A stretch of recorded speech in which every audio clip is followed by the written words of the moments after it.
கர்த்தருடைய பரிசுத்த நாமம் மகிமைப்படுவதாக. நம்ம இன்னைக்கு பார்க்க போற மிஷனருடைய பெயர் ஸ்தேவான்.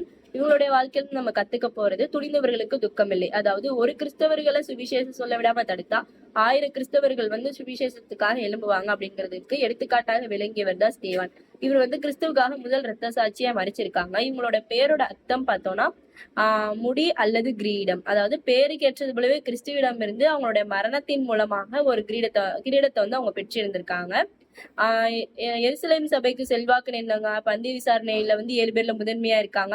அதாவது அந்த காலத்துல விதவைகள்னா யாரும் கண்டுக்க மாட்டாங்க. ஆனா இவங்க விதவைகளுக்கு ஒரு மாதிரி தாழ்மையா எல்லாருமே நடத்துவாங்க.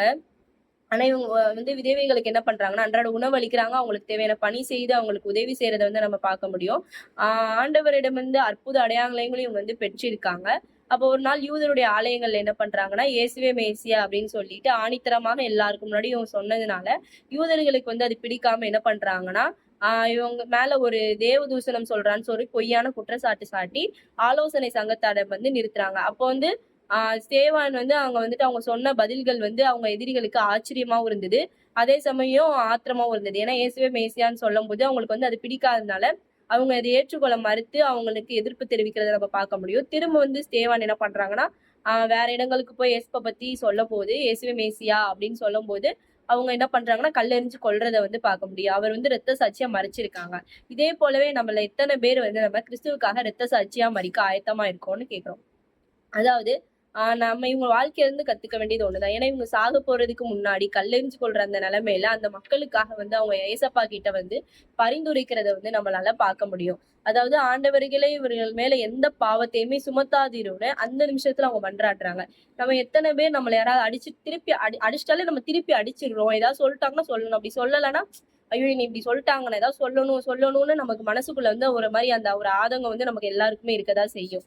அப்ப நம்மளே நினைப்போம் அதாவது இவங்க இப்படி நீ அடிச்சிட்டாங்கன்னா ஏதாவது பண்ணணும் அப்படின்ட்டு நமக்கு தோணுல. ஆனா அவங்க அந்த சாகு போற நிலைமையில என்ன பண்றாங்கன்னா மித்தவங்களுக்காக ஆண்டவர்கிட்ட ஆஹ் அங்க மன்றாடுறத நம்ம பார்க்க முடியும். எந்த பாவத்தையும் இவங்க மேல சுமத்தாதிருன்னு சொல்லிட்டு. அப்ப நம்ம ஆண்டவர்கிட்ட கேட்க வேண்டியது ஒண்ணுதான். ஆண்டவரை துணியுடன் உமக்குள் செயலாற்றவும் உமது அன்புடன் நான் துணியுடன் எல்லாருக்கும் எடுத்து உரைக்கணும். ஏசப்பாவோட அன்பை எந்தவித பயமும் இன்றி துணியுடன் இந்த சேவான் போல நம்மளும் எல்லாருக்கும் எடுத்துரைக்கணும். அப்படி சொல்லும் போது எதிர்ப்பாளர்கள் வருவாங்கதான்.